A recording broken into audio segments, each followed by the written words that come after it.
Welcome back. Welcome to Decision Space, the only show to take place right here in the space between the turns in your favorite games. I'm Jake Friedman. I'm Brendan Hansen. And I'm Carly from Gnarly Carley Gaming. What? And this is the podcast about decisions in game.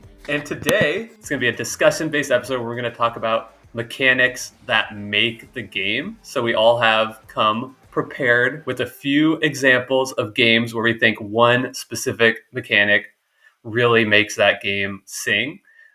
We've kind of kept our list to ourselves, so it'll be a surprise to all of us what games other people bring forward, and it should be a great discussion. But before we get into that, so grateful to have Carly joining us on this episode. Carly, thank you so much for being here. Maybe if you want to just take a second to kind of introduce yourself to our audience and let them know who you are, what you're about in this board gaming space. Hi, I am Carly, like I said, of Gnarly Carley Gaming, which is the social media platform I guess I've become most known for. You can primarily find me on Instagram, but I am also on YouTube. And I guess I just kind of stumbled my way into the board game world. I was very much a local gamer. And then I found out that one person had a board game Instagram account randomly. And I bothered them about it. I was like, who are you and what are you doing? And they talked to me about board games and it was super joyful. And then they added me on my personal account and I was like, oh no, we're not doing that. And so then I made one and it took off in a really wonderful and weird way. And now I get to do things like be on board game podcasts and talk to people. And too many people care about my opinion and it's great. And that's how I first became aware of you, was from your Instagram page, which I highly recommend. That on the off chance that you aren't already following Gnarly Carley Gaming on Instagram, you should do that. That's how I first became aware of you. And then I was heading to this gaming ranch and I saw your name pop up on the guest list and we had the opportunity to meet there. And I think we played a game together. You were pretty busy running games of Blood on the Clock Tower, so maybe not as many games as I would have liked. And then I thought this would be a great opportunity. So really, thanks so much for coming on our show. The Gaming Ranch, if anyone doesn't know it, is a game retreat house in Bland, Missouri.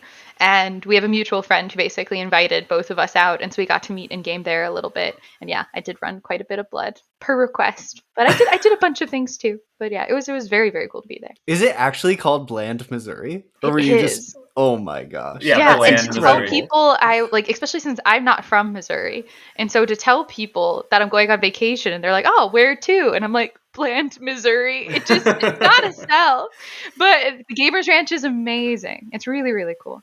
Sounds awesome. And I thought you were speaking euphemistically, like Bland, Missouri. Like, oh, no, like a random place. Bland, Missouri. Bland. I should be very clear about that. The city called Bland. Amazing. Well, thank you so much for coming on. Yeah, happy to. And Gamers Ranch, highly recommended from me as well. I actually had the chance to talk to the person who runs the kind of rental property. They've got like 2,000 board games in their collection. They've got a couple of Calyx shelves that's just like all of the Board Game Geek top 100 at any given time there. So that's like pretty cool to walk into the place you're staying for a couple of days and just see that. But he said basically, he's a super serious board gamer, but he has had a really hard time getting people to come all the way out to the middle of nowhere in Bland, Missouri to play with him. So he came up with this basically a ploy of running it as an Airbnb to lure gamers in so that he'd always have people to play with, and mission accomplished. I mean, I respect it. I want my own game retreat house like that at this point, and I'm planning to go back. So yeah, same. Maybe we should move this conversation towards our main topic, which is mechanics that make the game. Brendan, this was your sort of idea for a topic, so maybe you could kind of give us like a little bit of preamble about what made you think of this and kind of like what you had in mind, and then we'll see if Carly and I interpreted that correctly. Awesome. So on our show, so often we talk about decisions, and decisions are amazing. And oftentimes we'll talk about those decisions as our sort of lens to explore games. We'll talk about mechanics. But I think that on our show, generally, mechanics deserve more of a spotlight than they typically get because they're so pivotal. Oh my gosh. Because they're so pivotal to our experience of games. And they're so pivotal to our first experience of games, I think. So often memorable mechanics are the things that imprint on our experience. Even if a game offers really interesting decisions, it's oftentimes the mechanic that's making us remember those interesting decisions as much as the decisions themselves. So I think for too long, we've ignored interesting mechanics, and it's time to put them in the spotlight with this episode. And it's also a great excuse to talk about awesome games that we enjoy that we might not typically. So that's really what I was hoping to do with this episode. So in my mind, mechanics that make the game are like, this is an awesome game with this really cool novel mechanic that I had never, that I experienced first through this game, or that like this game would be okay without this mechanic, but this mechanic makes this game awesome. That's like what I was really going for. How are we doing? Did I lead y'all astray? No, I think I'm okay with the like mechanics that make the game interesting. I don't Awesome. know if I like sat down and was like, this is novel and I've never seen it before, because I feel like I've seen every single mechanic before. It's just how it's used that it becomes special. Perfect. I think I overspoke. I think that's sort of what I did too, more sort of your angle, Carly. I kind of had a little bit of trouble sitting down and thinking through picking out 3 games where I feel like one mechanic rises to the surface. And I think because I'm such like a point salad Euro game player, that a lot of my like favorite games just have like 8 different mechanics that all have exactly equal weight. Like if I think about like Castles of Burgundy or like a Stefan Feld game, like none of those for me like really sang for like it's this one thing. It's like all of these things coming together that makes it so magical. Right. No, I was going to say, when I thought about it, I thought the exact same thing, except I wanted games that had multiple mechanics. And then there was like one that would, I think, like really made it stand out more so. And so I was trying to, like, I didn't want to pick something that just was one mechanic, because then it's just like this game of like, oh, yes, this has only one thing happening. This is the Right. game we're talking about. So I actually tried to be like, okay, like, what is it about this game that is really satisfying to me? Like, which mechanic does it? And so we'll see. We'll see what we come up with. I guess we'll just start rambling about games and it'll be fine. Yeah, I think that's the idea. So, all right, Brendan, maybe why don't you go first? Kick us off with your first example, and then we'll really know if we've hit this right. Okay. Well, whatever y'all do will be right. And if I'm, like whatever. Also, somehow I knew Castles of Burgundy was going to come up. And I thought literally, what if Jake just says the worker mechanic from Castles of Burgundy? That's really what makes that game. But I'd be honored to go first. I think that for me, the game that first came into mind, and it's been almost a year since we talked about this game on the show, so I was just looking for an excuse to return to it, is the scoring mechanic in The Fox in the Forest. So The Fox in the Forest is a trick-taking game for 2 players. And on its surface, that's interesting, that's cool, but what really makes this game work, in my mind, is that you're either trying to win 0 to 3 tricks, or you're trying to win 7 to 9 tricks out of 13 tricks in the game. So whenever you're dealt a hand of cards, you have to figure out, am I trying to win tricks, or am I trying to lose tricks? Without this mechanic, the whole game would lack this really interesting tension between, is this a winning hand or is it a losing hand compared to my opponent's hand? And of course, the novel thing about this mechanic is because winning tricks caps out at 9, you can go over. And if you go over, you are deemed greedy by the game and you get no points for your efforts. So I think that really, in my mind, the Fox in the Forest scoring mechanism just like brings this whole game that springs to life, and it makes it such that when you're dealt that hand, you have this core question where you can really study it and think about mechanically, like, what am I going to do with this? And in the first 3, 4, 5 hands, you're sort of saying, oh, I did this completely right, and it feels wonderful, or oh, I did this completely wrong. How am I going to get out of this colossal mess and try to survive for next round? You've said that so elegantly, and all I can think about is when I'm the person who's deemed humble because someone else takes all that trick, and you're sitting there knowing with your like shit-eating grin that they're like happy about winning those tricks, and it's going to be like their ultimate demise. Like they think they're doing well. So like you said that in a very elegant way, and to me, I'm like, yes, it like I feast off of it. I love when someone else is just like, I got this. I'm like, yes, you do, and it'll be my victory. Totally. Best moment. I think it's a nice example too, where like the very, very subtle theming of just even calling it greedy versus humble adds such a richness to the play. I don't know, maybe it's just me, but like winning as the humble person and just like absolutely lording that name over your opponent. Like maybe that's why my wife won't play this game with me anymore. She won't play with you anymore? We would play this game a lot. It would go back and forth. And then I think I like did start like getting the advantage and winning a few more times than her. So then like kind of our like competitive balance as a couple was thrown off. And I'm sure if we kept playing more, then she would be able to overtake me as she so often does in games. But that one in particular, and maybe it's because of lording the humble designation over, we don't play it much. No, I got it. I've just always, so as a side topic, I'm very fascinated about the games that people won't play anymore and why. That's like a whole other ball game. But I find like this one so casual and light. Like, yes, there's those like peak moments, and it can definitely feel bad to like give someone that humble victory. But like it's such a chill game. So like I just wasn't expecting that one. But when you're playing it, like there's that like moment where you're like, oh, I'm doing so great, and then you realize you're like falling into the greedy thing, and it's like your stomach like drops. You're like, oh no. I guess I think I'm a decent loser. I think that's why I can handle those things okay. But I don't know. I can understand it. Carly, would you do the honors of maybe giving us your first game where a mechanic makes the game? Do you know do you guys know Tiny Epic Galaxies? I'm familiar with the Tiny Epic line, but not Tiny Epic Galaxies specifically. So in Tiny Epic Galaxies, there's a mechanic that's a follow mechanic. So you basically are rolling and like utilizing different actions in different ways. But whatever you utilize, if someone has follow, which you basically can like build up, they can basically copy any of your actions. And so I think that is a core mechanism because it's a resource you have to manage for yourself and decide if you're going to build up in that way or build up in other ways that could be a little more aggressive. But it does mean inherently no one can take an action and like fully block you out of it because you can kind of counter them even on their own turns. It also keeps everyone kind of more involved and present through other people's turns. It can have that counter effect that if you're someone who wasn't able to build that up, that it can be difficult, but it was just a really, really cool mechanism. And that's kind of at the heart of that game.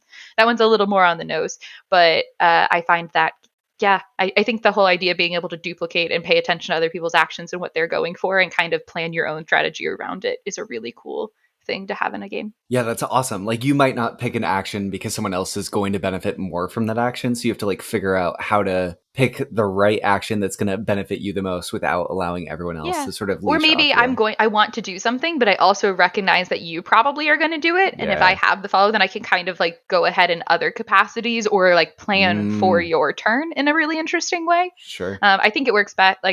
So I find that mechanism to be a really cool one. I love games where I have to be kind of aware of people's board states for my own resource management or turn like strategizing. And I'm sorry, because I'm not familiar with Tiny Epic Galaxies. But is that a game where like you could take the follow action on any of your turns, or do you have a limited like number of? I'm thinking of like I think there's a game I really like called like Transatlantic. There's like a card that allows you. It's like a hand management game, and you could play a card that's basically like your one opportunity to copy anybody else's turn that they played. So you're limited because it's a resource more or less that you'll build up and that you like spend when you want to follow someone's actions. So you don't want to just do it every turn. You're not going to be able to do it, which is why like there is times in which like the time I will go to the bathroom is like, I have no ability to follow anymore. I will pee now because I need to. Because otherwise you kind of want to be present during everyone's turn to kind of, because essentially they'll get to do an action. Everyone kind of has the choice to copy it if they're able, and then it kind of moves on. And so it's probably a little more in abundance. I have not played your example, which does not help. But that makes a lot of sense. that was my first one. I'm trying to think. Do you know any other games that have like a really strong like follow another person's turn? I mean, my mind immediately went to like games like Race for the Galaxy, where it's like somebody does it and everybody has to do it, but like as you're describing it, right, where you can just like choose to do it every once in a while or only so often when it's actually advantageous to you, not like a command as much as a choice. I think it's kind of novel and cool. I think it's cool too that both these games, we'll see if this trend continues, have these sort of like tense moments, it sounds like, where you declare this action in Tiny Epic Galaxies, and then you wait to see if people are following, maybe. Like I could imagine declaring my action and being like, is anyone following? Well, and then, there's things in the game that you're actually like trying to claim planets and do certain things and like abilities. So sometimes I'll be like, it's like I don't want them to do that then because then they'll be able to do this. And the turn order matters a lot in that regard. And it can be, it's a really little cool small game. I was thinking of it because I'm packing it for my trip tomorrow because it's just a nice little small box. It's probably my favorite of the Tiny Epics. All right, well, I'll give my first game now, and the game I'm picking is a game I've always wanted to cover on this show, but it's kind of a difficult one to cover as we typically do on Decision Space, and that is Arkham Horror, the LCG. And the mechanism that I particularly love about this living card game is the bag building element of it. So this is basically a cooperative game, which is also a bit different.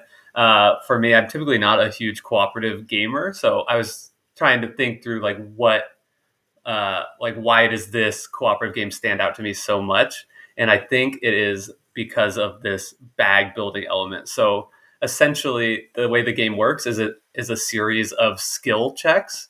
So you'll play as a character, and you'll have different items and weapons. So you'll have a flashlight that you can use to investigate, or you'll have a machete that you can use to fight.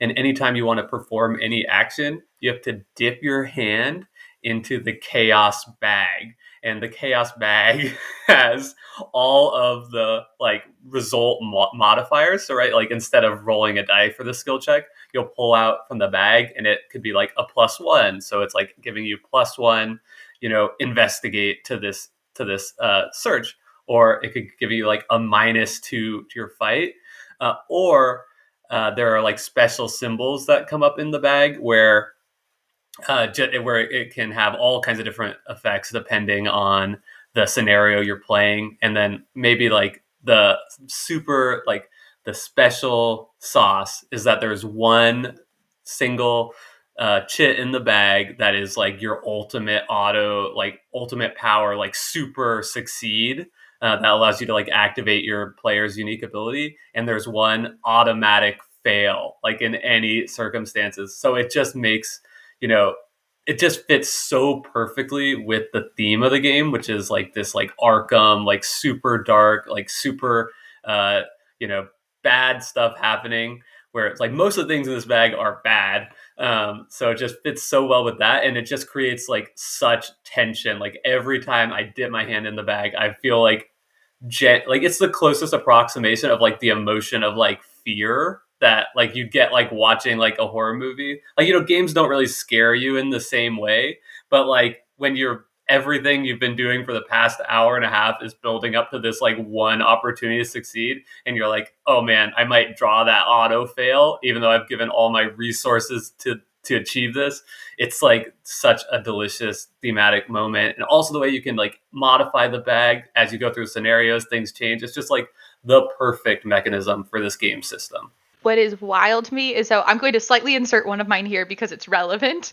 But I did bag building on one of mine, and it was Wonderland's War. And all of the things that you just talked about were how it's like this perfect fear mechanism. And to me, I'm like, it's the perfect whimsical mechanism. like that's why I love it in Wonderland's War, because I'm like, woo, like madness. And that was like my whole explanation. And so I'm interested because I guess what I was interested when I was thinking about the bag building is like so interesting is really you could do the same thing with a deck of cards. That's kind of what like Gloomhaven does, is it has like you shuffle your cards and you reveal them. But there's something about bag building that just adds a different like level of like choice feeling to it that apparently can be whimsical or scary depending on the theme. Obviously, it's essentially the same as if you were to shuffle a deck and flip one off the top every time, but like it feels like you have agency because you're the one, like, even though you're choosing blind, like you're still like choosing the thing in the bag. And also, like, whenever I play the game, like I have just like a drawstring bag, and it's hard to like, it feels hard to mix them sometimes. So sometimes I feel like, oh, like it's the same -4. Like I keep like drawing the -4. Like I can't get it to the bottom of my bag. I don't know. No, I get it. And like I guess for the people who don't know the game, Wonderland's War is a competitive game. It's a bag builder, and it's like Alice in Wonderland themed, and you're basically battling for control of Wonderland as all these things. There are special character abilities. Basically it's the same thing except very light and like playful, whereas yours is very like serious. And I like how it works so well for both, because it is that kind of sense of like it's both agency as well as for me it's like a just enough chaos that I don't feel like too terrible about it. But maybe I would in the situation of Arkham, whereas Wonderland just feels ridiculous. I don't know. I'm not sure how like the same thing could do such different feelings. Are there auto fails in Wonderland's War, Carly? Where you just like lose the So you can go mad, which or you can which actually brings your stuff back, but if you pull madness, you have to kill people that are with you in battle. And if you ever run out of people in Mm. battle, then you are out of that battle. So you kind of have this, you keep pulling in Wonderlands, which is a difference. It's not like you keep pulling till everyone either you decide Sure. to stop or keep going. So I guess that's why it's a little more playful, is you have this kind of like push your luck element to it. But yeah, you can fail. And I usually do. Every single game that I've ever played of Wonderland's War, I'm like decimated. And it's because I think I push my luck a little too much, but also I have terrible luck.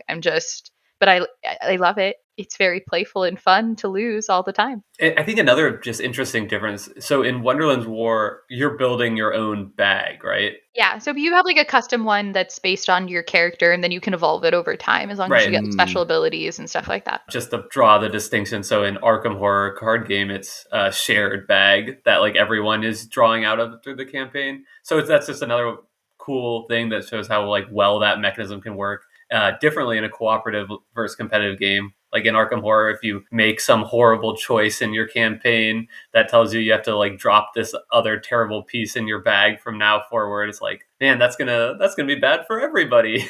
Forever. Yeah, forever. Just forever. Yeah, no, I think it's a great mechanism, and it was just so cool to hear you start to talk about it when I thought about it completely differently. All right, Brendan, well, let's throw it What's over your to bag you. builder? Yeah. What are you I do have a contributing to this builder. part of the discussion? I'm going to go into a builder that can invoke fear and whimsy. Okay, hit us. And a little bit of, what's the other adjective that I'll use? Because I need 3. Fear, whimsy, and... Without knowing the game, I can't help frenzy. you. Frenzy. A frenzied state of zaniness. Have either of you heard of or played the game Team 3? No. That's the one with the monkeys on it? Yes, it is. Okay, so Team 3 is a building game in which it's also a cooperative game, Jake, and you have these pieces in front of you that are 3D objects, and most of them are tetronomos, so like like Tetra shapes, right? They're all polyominoes, though, that you might have the little 3, so like a short L or a longer L or the cross, just all these different shapes of different colors. And the thing about this game is that you're playing as the 3 monkeys. So one of you can't talk, one of you can't see, and one of you is building. I don't know. Wait, what's Can't hear, but is otherwise perfectly suited for the game. Yeah, can't hear. Right. One of you can see, one of you can't talk, and one of you is blind. Okay. But we'll just say that. Wait, and what? One of you can't see and one of you is blind? Yeah, wait. Okay. let me back up. I'm losing the thread. So you're trying to build. You're playing as a monkey building company where you're building these complex shapes out of these blocks. So one of you is playing a monkey where you get a card and you see exactly the structure that you're supposed to build. I see. So like these shapes have to be in the bottom, followed by these shapes. And that person has to instruct a second player how to build that, except they can't talk. All they can do is signal with their hands where different shapes can go. The second player can talk, but they can't see, right? They're going off what they can see of the shapes that the person's drawing, but they don't actually get to see the card. And the third person, their eyes are closed, and they're the one actually building the structure. So they're feeling around on the table, grabbing at different shapes, trying to grab the right ones, and actually construct these structures. So my mechanic in this game that makes the game is the fact that it's all 3 of those things, right? That everyone has this completely different role, and that you can't talk or see in some cases. Are you competing? There's a variant. This game was sold with 2 different boxes. There's the pink box and the green box, and they're essentially the same game. Each of them comes with a little micro expansion that's sort of an add-on, and they are different and interesting for their own right. But you can get 2 sets, and you can do a competitive mode where this team of 3 people is playing against this team, but with just 1 box, you're playing cooperatively against a timer. So you also have this added stress of you have to finish this structure within this given time. And you can scale up in terms of difficulty too, where you have these smaller structures and you build up and up. And one thing I love about this game is I've played it with non-gamers and gamers alike, and it's always worked and created this really sort of frenzy environment. I've played for a while. I was bringing this game around with Codenames, and it's sort of like the game that I would play at family gatherings. Like, oh, it's Thanksgiving, let's play Codenames, and then let's play Team 3 with the 3 people who stay. Exactly.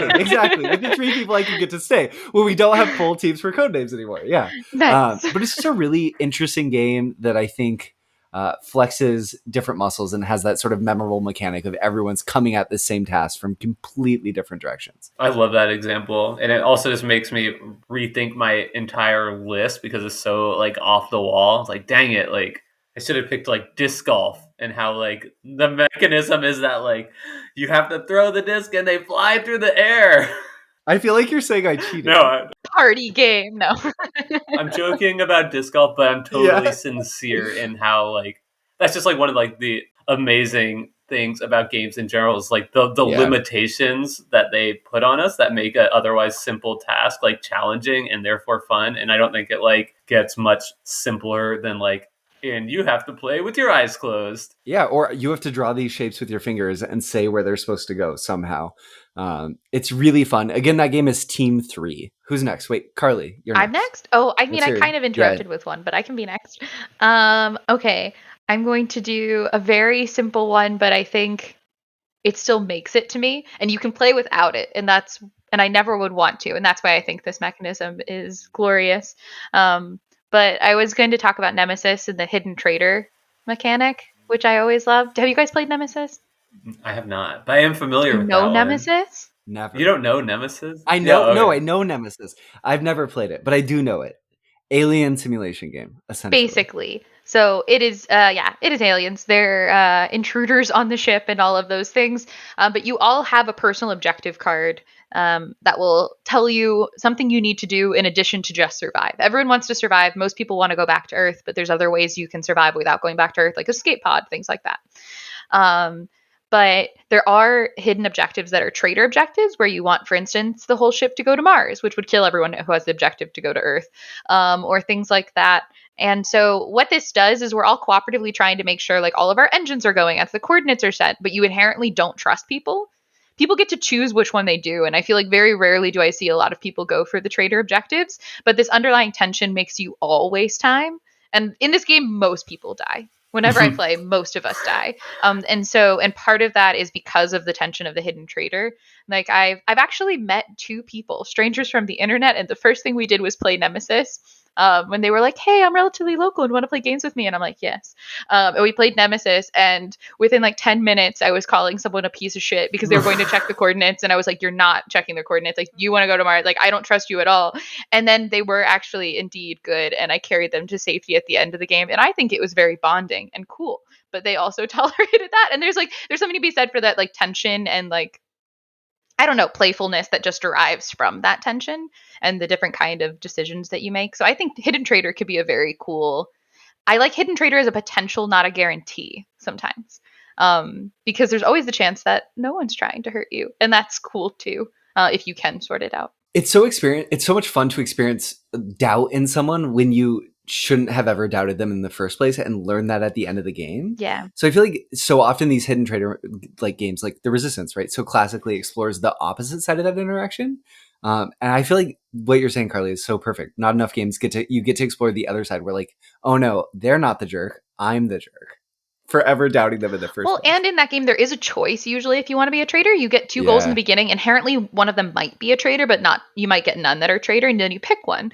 And so people have agency whether or not they want to go that pathway, and they can do it if it makes sense. And they also don't have to decide right away. And so there's this. I think Hidden Traitor done that way is really nice because I can look at it and be like, hey, you know what? Like, screw them all, I'm going to do this. It's more fun. And sometimes the hidden traitor is like subtle. It's like, I'm just going to get a bunch of stuff and hop on an escape pod. And I don't care if any of you guys, like, I don't need you to survive. That's awesome. But one time I had a goal that was like a best friend goal. And it was like, you and someone else need to survive together. So I looked at someone and I was like, do you want to like be friends? Like, do you want to be buds and like stay together and survive? And they picked the goal that was to kill me in particular. Which you don't have to do. Not all the traitor goals are that mean. Some of them just want like weird things. But they were like, all right, you're going to hang out with me. I'm going to kill you. They tried to trap me in a room with fire. And I just wanted to be friends. Yes. Oh, no. So great. So that's awesome. I guess theoretically, though, you might be dealt a hand that has two traitor cards, right? And no. No, you can't be. So there's two different types of traitor cards that you get one from each. They're like business and personal. Gotcha. And so only one of them can ever possibly be a trader Okay, card. that makes I sense. actually know this specifically because I used to play that wrong, in which case people did get 2 trader cards. But actually, even most trader cards have 2 options on them. It's just straight get to Earth as an option or the trader side of it. And so you're always playing with, almost always you have to pick one card, but you usually still have a non-trader option in hand, even with a trader card. I'm totally fascinated by this like option of choosing whether or not you want to be the trader, because like in so many of these games that I played that have a trader, like that can be like emotionally a little bit like real sometimes, right? Like if you're like lying to somebody and they really trust you, and then at the end of the game you're like, yeah, sorry, I was lying to you the whole time. Like they might, Yeah. it's a game, like it's a magic circle, but you might need to do a little bit of like aftercare with Yeah, someone. and this game's way less social. Like, I don't really Yeah. have to tell you if I'm good or evil or if I'm going to hurt you. You're probably going to figure it out based on my actions alone, and your actions are just going to have to start be paying attention more to me and make sure I'm not sabotaging stuff you need.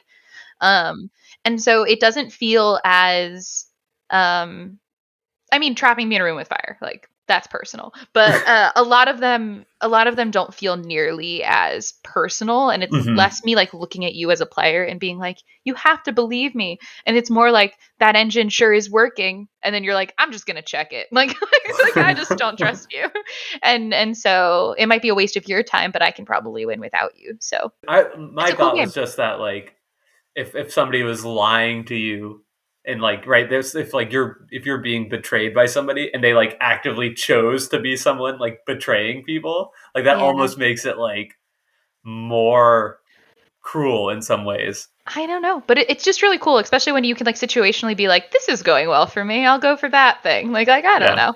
Um, yeah. Next time we're at Gamers Ranch, we're playing. Oh my Yeah. goodness, I can't that believe you've sounds never great. played Nemesis. It's so Yeah, good, I would so love good. to. And I think like I love that you're calling out like the hidden trader mechanics. I think that's such like an awesome thing that board games can illustrate to people. Like I like think everyone in the world should play the Resistance just to like have that experience of like people are accusing you of something and you're innocent, but everything you're saying is just making you sound more guilty.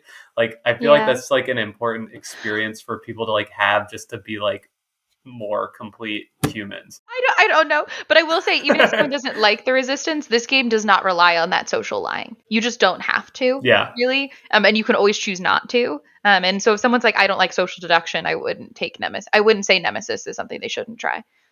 Awesome. And so I would definitely try Nemesis if That's you awesome. haven't. It's rated well for a reason. It is delightful, and the minis are awesome. Well, that. They were actually the first minis I ever painted. Oh, so cool. Well, I will also invoke the Gamers Ranch and talk about a game that I played for the first time at Gamers Ranch. Unfortunately, not with you, Carly, but it was just one of my absolute favorite designers. Everybody knows Reiner Knizia, and it's a fantastic game, Raw. And so I was actually introduced to this game first with the Priests of Ra, which, if you're not familiar with the Priests of Ra, it is essentially a re-implementation of Ra. Ra being an auction game where a display of tiles is being flipped up on a central board, and every once in a while on your turn, you either can flip up a new tile, or sometimes a tile will come out of the bag that just triggers an auction that takes place immediately. And Priests of Ra works the same way, but just the tile sets are different. Um, and the mechanism that really just totally blew me away about this game was the way that the bidding tiles work. So you have a set of 3 bidding tiles that are 3 different numbers, and those are the only things that you can use to bid with. I think they're numbered like 1 through, I think it probably depends how many people are playing, but something like 1 through 19 or something like that. And so you have 3 of them, and at the very start of the game, like the first bid that takes place has the number 1 tile that is a part of the auction. So if you win that tile, if you win the auction, whatever bidding tile you used to play will go into the next auction, and you have to take the 1 back into your hand.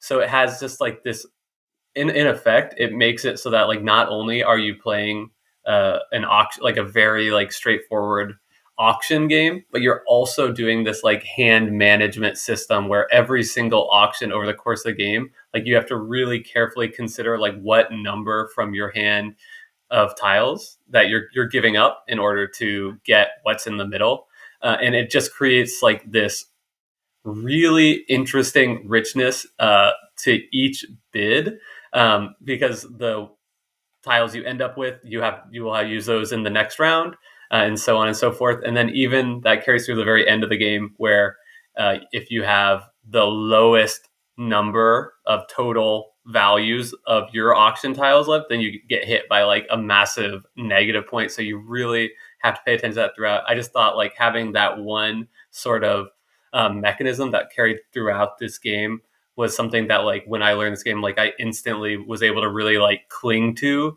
and I just found that puzzle just completely delightful and just like opened up in such interesting ways throughout the play. So we played Priest of Ra, and then I like sort of was like, all right, I'm trying Ra. So we played that the next night as well, and it was definitely my game of the weekend, and I really want to play it more in the future. So jealous. I wanted to play. I was trying to get in on one of those games and wasn't able to. Is the mechanic that makes the game there, Jake, specifically the swapping of tiles? Yeah.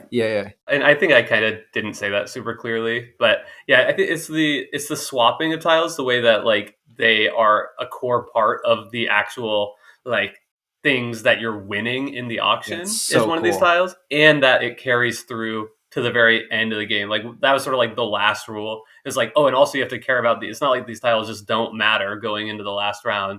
Like they actually matter a ton, and it's like this like super determinative thing in determining like the ultimate winner of the game. I think you get a bonus if you have the best hand as well, and a negative if you have the worst hand. Okay, one, I'm so happy that I wasn't the one who had to first bring up Knizia on the podcast. It just makes me happy. Well done. I felt like I'm surprised that I'm the first, because I think so many of his games kind of like fit well in this category of like one mechanism that makes the game like. I admit I could have done a list of just Knizia games, but decided not to because I felt like I didn't want to just be that guy, which is the guy I always am. But in Ra, what's so cool is so often his mechanics that make the game are like all of the game is pushing this one direction, right? Where like, how do the tiles just not escalate to the point where, oh, that's a really valuable tile, I'm going to bid even more, and it's going to build up and up and up to the point where, oh, everyone's bidding their whole hand because you just want access to these amazing tiles in the center. But then the mechanism that like makes it is like, oh, I actually want to have a good hand left at the end, and if I only have low tiles left, I'm in trouble. Like that to me is just like, oh, he's so good at that, where it's like the whole game is pushing this direction, and this one mechanism pulls you all back and makes you pay attention. So good. Look at us, a board game podcast where we're extolling Knizia, forging new ground.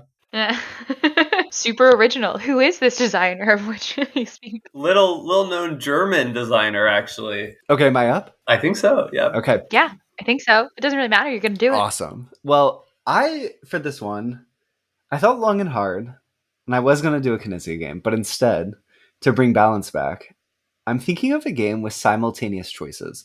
And I think that it's a game where this one piece of simultaneous choice makes the game what it is. And if it didn't have this element, it would be an awesome game that existed that people didn't play anymore. But I think because at the end of every round of El Grande, players have these tokens, these cubes, that come out of the Castillo, it completely shifts every decision that you make in that game and reframes all decisions in such an interesting way that for me, that simultaneous choice makes this area control game and makes it one of the best area control games of all time. So wait, Carly, you're shaking your head. Have you played El Grande? Nice. Yes. Awesome. And I know Jake has. And I played it on the table for the first time at Gamers Ranch. Wow, this is just like totally the Gamers Ranch episode. I love it. I didn't even know I was participating in that. That's amazing. For people who don't know El Grande, it's an area control game. You're putting your cubes out on the board, trying to have more cubes than other people and all these different territories on the board. So basically, as you take these different rounds, you're building up cubes, trying to mass points, but you're also maybe sneaking some cubes slowly into this little Castillo on the side, where you could count what goes in, but just like pretend you can't. It's this hidden box of information where at the end of the round, all this new information gets barfed onto the board and it changes everything and reinforms. It's this like kinetic potential of excitement of what could happen. And then at the end of the round, you all have these hidden dials where you set where your cubes will go. So you don't have perfect information about what your opponents will do. And like Carly said, you have to think about what other people might want to do. And then, they're thinking about what you want to do. And it's just this perfect mechanism that takes an awesome game and makes it one of the best of its class and maybe one of the best war games ever. I love El Grande. And I think that this mechanism is audacious and brilliant. And I think that more games would do well to have exciting moments like that. Well said. I do want to keep it about the mechanism, but I just have to share an anecdote because when we played it at Gamers Ranch, I got to show it to Paul Solomon for the first time. And I don't want to put words in his mouth, but I will gladly do that. And he hated it. He was like, I don't know that he hated it, but he definitely felt like he was like, board games have come so far in the past. And then, I know, right? You're rightfully shocked. And then to make matters worse, they were talking about how, show me any game that takes 90 minutes to play and I'll show you a game that does it better in 20 minutes. And then we sat down and played Rumble Nation as like their example of that. And I just have to say, absolutely not. Rumble Nation does not hold a candle to the fantastic game that is El Grande. I'm so so this is Paul. For people, I don't know if you said Paul's last name. This is Paul Solomon, designer of Honey Buzz. Paul, I know you're listening. What the heck? All I have to say is you're entitled to your wrong opinion, but dang. No, it's okay. It's okay. Everyone's entitled to their wrong opinion. The game did go pretty long. We were playing with 5 players and 4 new players. So, and I feel bad because I'm basically brought Carly onto this podcast just to talk about all the games I played at Gamers Ranch while they were Without hosting me, games of Blood on the Clock Tower. Hey, no, I played other games.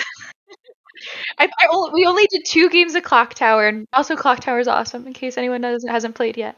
I really want to try that at some point for sure. Who's next? Is it me? I know that Carly did a couple. Go for it. Already. Just do one. I'll do the next one. It'll be exciting. All right, I'll do one. I think I'm restoring the rightful order because Carly done. I inserted myself a little unfairly. Messed it up. I'm bringing order back to the force. Balance to the force. I'm sorry. It was relevant in my defense. No, it was perfect. It was a way smoother segue than this. Okay. Please do. I'm gonna keep the segue going. My segue was like joyfully being like, another bag builder, and yours is like, well, now that Carly was rude, let's proceed. Classic Jay. I'm glad you said let's proceed because that brings me right to the next game on my list. Okay, which is I was going to talk about one game that we did cover on this podcast previously. It is a worker placement game, and I think like this to me is an example of a game that really like succeeds on the strength of one singular mechanic more so than the other games on my list. And this game really revolves around it. And that game is Raiders of the North Sea. And the mechanic that I love so much about this, which is just like so simple, so intuitive, and like feels like still like relatively unexplored ground in the board game space, is the worker placement mechanic where you place one worker on your turn and then you pick up another worker from a different space. And I think like being like a bite-sized decision that still enables like a ton of rich decision space to explore, and also the fact that it like forces you to plan ahead in a really significant way by knowing like what you're going to do on your next turn. Like it literally forces you into being a pre-planner, which makes the game just like click along at such a rapid pace. I have like a hard time thinking of like another mechanic that like does so many good things at once for a design. I just really, really love this mechanic. Yeah, and for people who don't know the game, the workers are different colors and you need certain workers for different actions. So it's not just I take one and I free up another space, which you are freeing up a space for someone else to use because a lot of them are like limited in spaces. You also, the one you're picking up, you get to do that action. and you get to take it, and it can affect the next action you're able to take. So that's why like it's so deep, is because it's just workers, but the way it combines in the limited space is a really, really nifty thing. It also means you can't really fully block a space from someone because they can pick it up. They just can't pick up two things. So you can like think about that. It's just so cool. It's so cool. That's a good one. Different colored workers might give you different rewards. So like the gray worker gives you 2 coins, where the black worker gives you 3 coins. So just like it's like really subtle, like little blocking things where, it's like, oh, I really need a gray worker, but like I don't want to have to take this like less efficient action place. And there's just so much fun, I think, decision making therein. This mechanic is so good that I would prefer, like, if there was another game that exists, I would just play that game for the mechanic. And I will play Raiders of the North Sea despite not really enjoying the game because I like this mechanic so much. Like, this mechanic truly makes the game because I have so little interest in everything else happening in this game. But everything about the pacing, the flow, the interconnecting decisions that you mentioned, Carly, it literally, this might be the best example of the prompt yet, because if you take this mechanic out, I have so little interest in this game. Like, it's so forgettable, but this one mechanic, it makes the game. I too would like to see it explored more in different games. Yeah, it's so because good. the game is good. I think it's a really good next level for like gateway gamers who are stepping up in a proper way. I never had like a true gateway game, but I feel like it'd be a good one if I'm trying to get you into gaming, to like just show you some of the decision potentials. But it isn't one that I would like. Yeah, but I do love that mechanism. That is just dang good. I'm kind of with you guys too, in that like it's not my like favorite game overall, but I think like on the strength of that and the fact that it's such a good like next step game, like it's really approachable just overall. Like I think it's one of the games that I've had at least a couple of friends like buy after teaching it to them, which is always a good feeling. I want to see this mechanic in a cooking game because I feel like the sensation that I get from the being in the flow of like exchanging workers in Raiders of the North Sea is sort of the same thing that I can get like when I'm vibing in the kitchen, cooking this complex meal and like picking up and putting down different elements. And I just feel like it works so like little well. Ingredients. Exactly. And maybe you're sharing that kit. Oh, okay. That sounds cute. Sorry. Make it happen. I'll stop. But yeah. Like cooking in a tiny apartment. Yeah, exactly. We are all there cooking different things. Yeah, your workers are like spatulas and knives and exactly. The pot. Yeah. Okay, sorry. No, I like it. I look forward to your cooking game. Do y'all want to go around maybe one more time? Do we have games left, and we could do like a rapid fire round? I think we have about 10 minutes left. Sure. Yeah, let's do it. I'm down for it. All right. Cool. Okay. My final game is going to be another card game, and it's another small box card game. So I'm bookending my games with small box card games, which are, they capture my heart. And this game, I don't think this game actually functions without this mechanism. I think without this mechanism, the game is fundamentally broken. So in that sense, it makes the game. And with it, it's so awesome. On the most technical level. Yeah, it's so awesome and interesting. And I love playing it. It leads to really rich decisions. And that's the withdraw or concession mechanism in Air, Land, and Sea. Oh, that's a really good example, yeah. So Air, Land, and Sea is this dueling style card game in which each player has a small deck of cards, and they're drawing a hand from a shared deck. And at any point in a given round, a player can withdraw. They can concede the hand and say, I know I'm not going to win this. Your cards are better than mine. You have bested me on the board and use your actions more cleverly. You win this round, but you're going to get fewer points because I've withdrawn early. So if you wait till the very end, your opponent will get 6 points for winning. But if you know from the outset that this is probably a lost hand, they only get 2 points, potentially. And then depending on how many cards are left in your hand when you withdraw, there's a range of points between there. And I think that this mechanic is just so good because it takes this core problem of the game. What if I just get dealt better cards than my opponent? Well, you could just concede and play again. Bide your time and wait for a better hand. So it like pulls in these little elements of really classic games like poker, where the game is about sort of saying, I should wait for a better time to strike, which then matches the theme so well, which I don't love, but it works.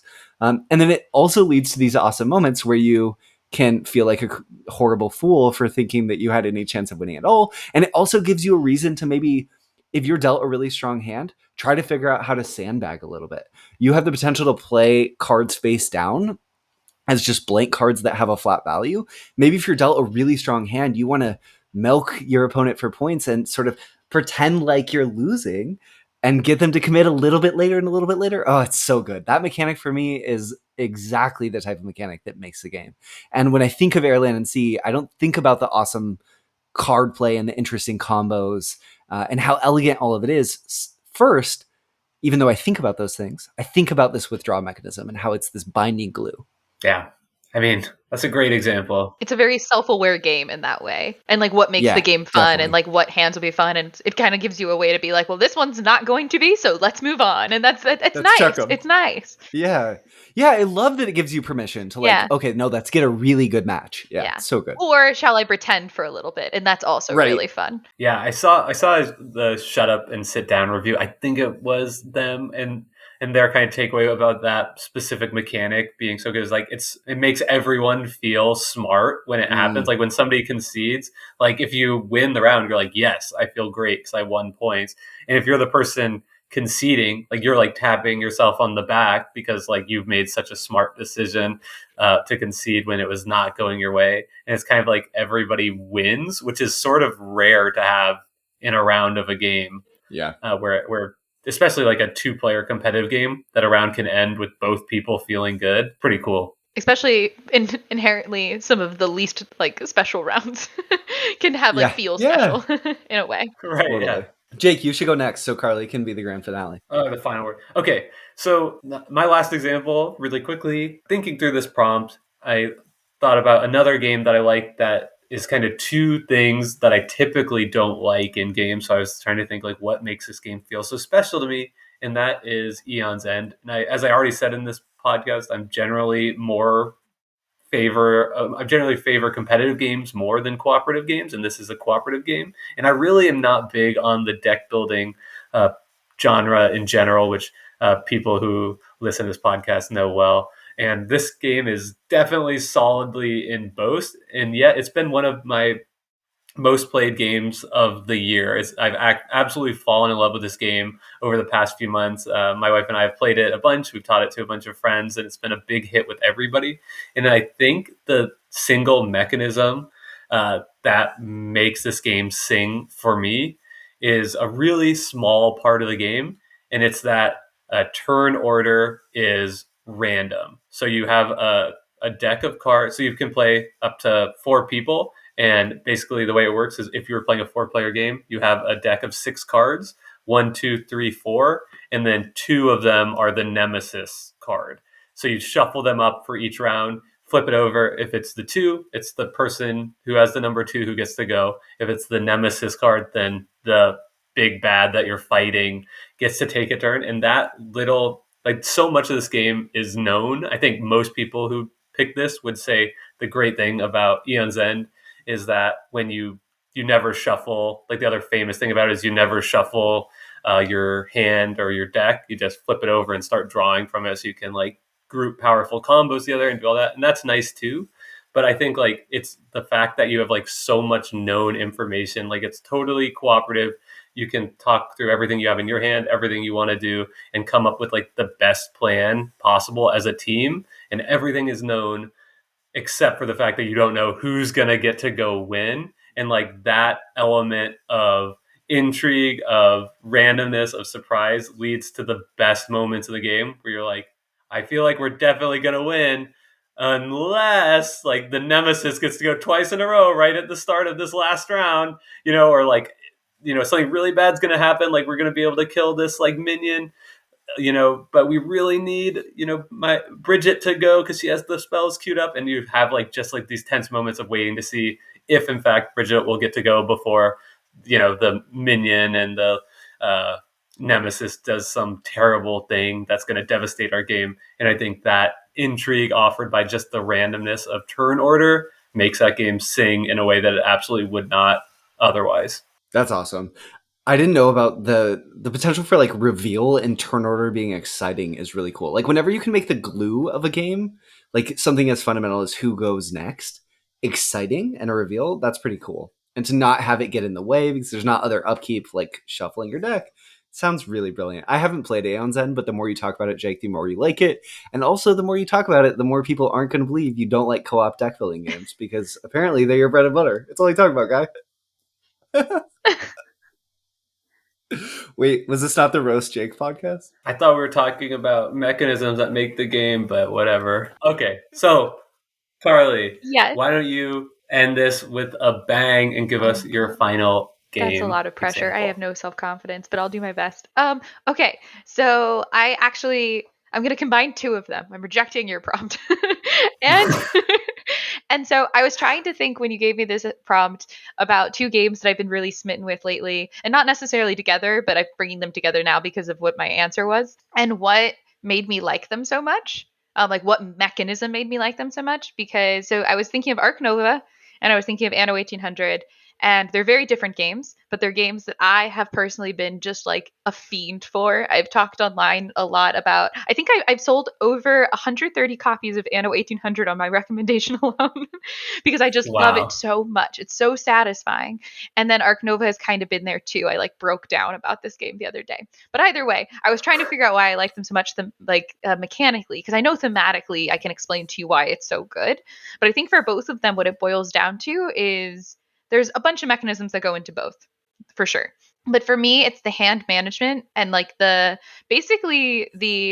in Anno 1800, you basically have an island, you're building up industries, and you're trying to satisfy all your people's needs. Ark Nova, on the other hand, you're playing Zoo Tycoon, and you're building up a zoo, you're making enclosures and getting animals into them. You have animal cards as well as sponsors and other things in your hand.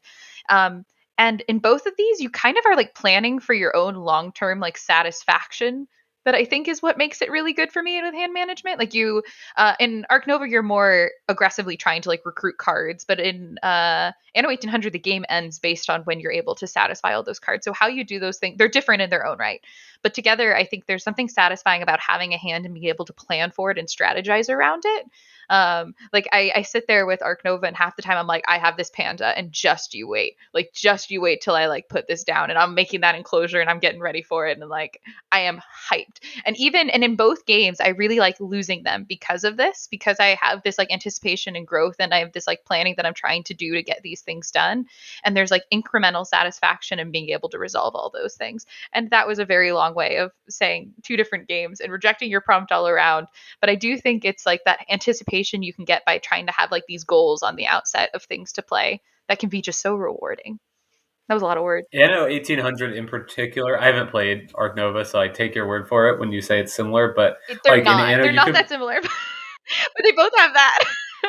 the promise fulfillment of looking at a card in your hand and just waiting, because like Anno really makes you wait. Like if you get dealt one of your like powerful like kind of end game cards towards the beginning, like it's going to be a long time before like the technologies are available. But you get to like incrementally build up towards it, and you have your other people to satisfy along the way. I'm just a feed for it. I just like, I get so hyped. I'm like, just you wait till I build this car. Just you wait. If I were to say my favorite mechanism from Anno, though, I would have to say it's like probably my favorite like implementation of trading in any game ever, which is that like you can trade for any resource that your opponent can build, and they can't say no. I just love that. I was gonna say you're just like taking without asking. It's like, yes, I've completed a trade. I'm big businessman over here. Trading. In air quotes. But to me, the reason I say that the cards and those kind of things make the game is because they give you satisfaction along the way, but they also make it a game that I like to lose, because like I still feel like I'm making progress even if I'm not able to have like the best score, and I'm less focused on the points and I'm more focused on the satisfaction. For both of those games, the points are just like not in my head; they're not like concrete on a board right away, and I think there's something special about just like playing to satisfy. I totally agree. With Anno, it's like the whole game originates around that starting hand you're dealt and like the path you pick to get to the difficult goals to fulfill. It's a great game. Both of them are, and they've been hitting my table quite a lot. I'm headed to Dice Tower East tomorrow, and I'm bringing Ark Nova. I'm gonna leave Anno 1800 at home. I brought it to the last con, so we're gonna swap out. Nice. I haven't played either of these games, but I'm so intrigued. Anno's one that comes up in these conversations about mechanisms a lot. There's like a lot I think of novel things going on from Martin Wallace in that. And I haven't played Ark Nova either. You got it. I think both games are But actually I kind of really want ugly. to. Yeah. People argue with me. I think they're not appealing to look at. I think Ark Nova kind of is Zoo Tycoon and it's cool because it's animals, but it also kind of looks like a third grader with like clip art made it. I thought that too, and I feel like, but I think most people love the look of it. But I'm with you. I think it's ugly as sin, but I also love it so much. And so I would just rather, I want to acknowledge that you're going to look at these games and you're not going to be excited about these games. You're going to look at them and be like, do I want to play it? But both of them have slapped for me personally, and you don't know me, but I would endorse trying them at least once. Yeah, well, we appreciate your endorsement, and I think you're probably learning one thing about our podcast, which is that we don't really make a huge effort to stay up to date on the hotness. But neither do I. People just tell me about things, and I'm like, oh, okay, maybe.